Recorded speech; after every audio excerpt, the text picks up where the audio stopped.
especially on this day, to continue to do this interview. President Trump said after your meeting that you disrespected him and the Vice President and all of America in the Oval Office. Do you think you did, and do you think you owe an apology to President Trump? Thank you so much. First of all, thank you for the invitation, for this dialogue, and good evening to all your country, to all Americans. I'm very thankful to Americans for all your support. You did a lot. I'm thankful to President Trump and to Congress bipartisan support. And I was always very thankful from all our people. You helped us a lot from the very beginning during 3 years of full-scale innovation. You helped us to survive. And anyway, we are strategic partners. And even in such tough dialogue, and I think we have to be very honest and we have to be very direct to understand each other, because it's very, for us, very necessary to President Trump, and I'm with all respect that he wants to finish this war, but nobody wants to finish more than we, because we in Ukraine, we are in this war, we are in this battle, and battle for freedom for our lives. So I'm just telling that I think that we have to be on the same side, and I hope that the President on our side together with us, and that is very important to stop Putin. And I heard from President Trump a lot of times that he will stop the war, and I hope he will, and we need to pressure him with Europe, with all the partners. And I think this dialogue had to be a little bit earlier to understand where we are. Like, you know, I don't remember exactly, but like President Reagan said, that peace is not just an absent the war. Yes, we're speaking about just lasting peace, about freedom, about justice, about human rights. And that's why I said that I think so, that ceasefire, and you know Putin, he broken 25 times ceasefire during all these years, 10 years. So I'm not hearing from you, Mr. President, a thought that you owe the President an apology. No, I respect President and I respect American people, and if I don't know if I think that we have to be very open and very honest, and I'm not sure that we did something bad. I think maybe sometimes some things we have to discuss out of media, with all respect to democracy and to free media, but there are things that where we have to understand the position of Ukraine and Ukrainians, and I think that is the most important thing. Yes, we are partners. You know, we are very close partners. We have to be fair. We have to be very free. I'm told that you were told multiple times from lawmakers on Capitol Hill and the White House to make today about the minerals deal and the economic deal, and then get it signed and let negotiations play out over security guarantees step by step. Is that true? I said that we have to sign this document, and we are ready for this. And this will be the first step to security guarantees, but it's not enough. I think so. Maybe I don't know something.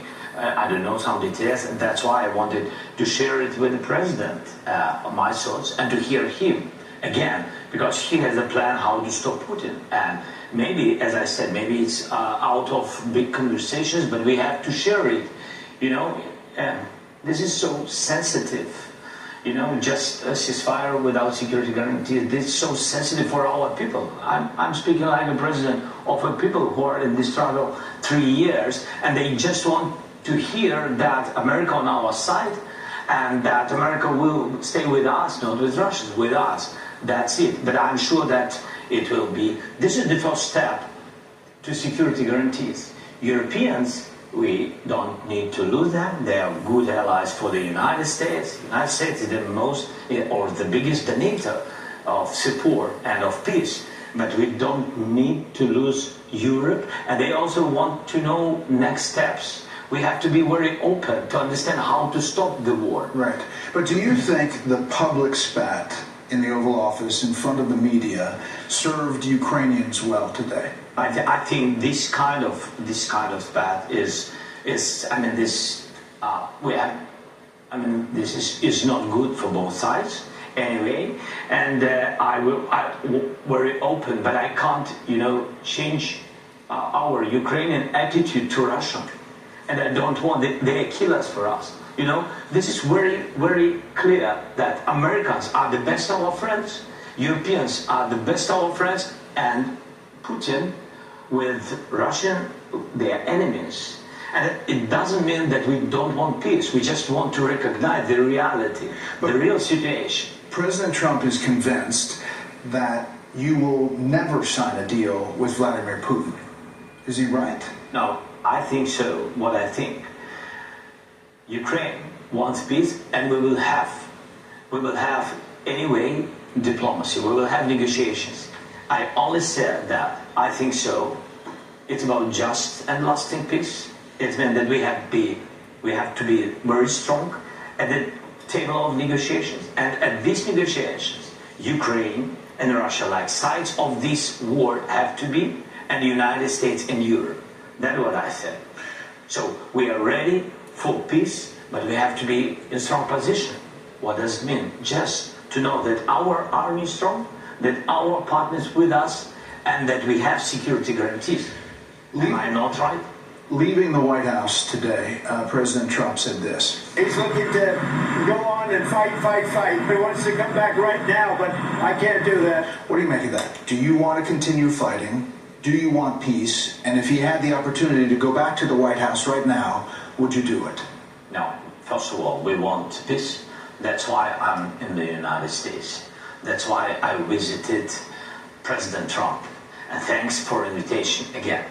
The deal on minerals is the first step to security guarantees. It's meant for the peace, closer to peace. That's why I'm here.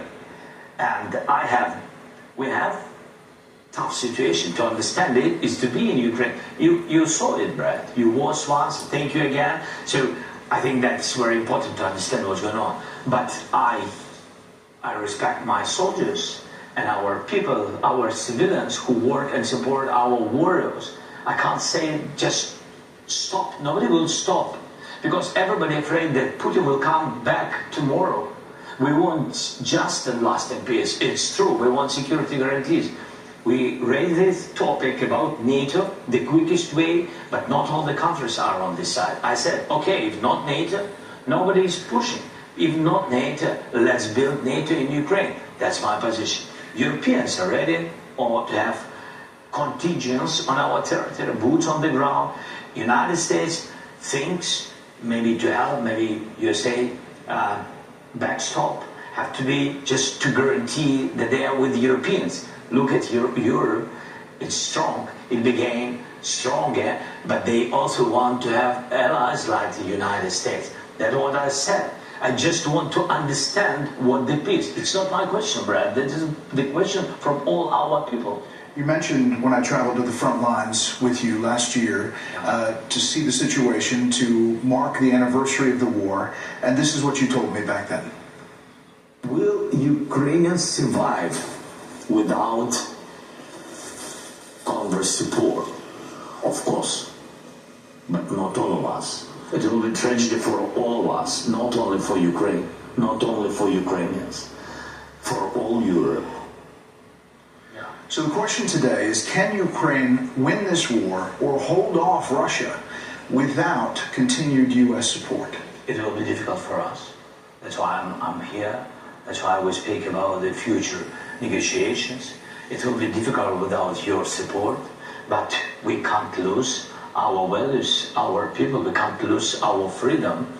So a lot of people, Russians came to our territory, you know it. Russians came to our houses, and everybody saw it, video, images, a lot of things. They killed so many people. Just to forget it, just to say that Putin is a great guy? No, without us. We don't want it. That's why we speak about, everybody remembered how it was the first days of the war, how they came.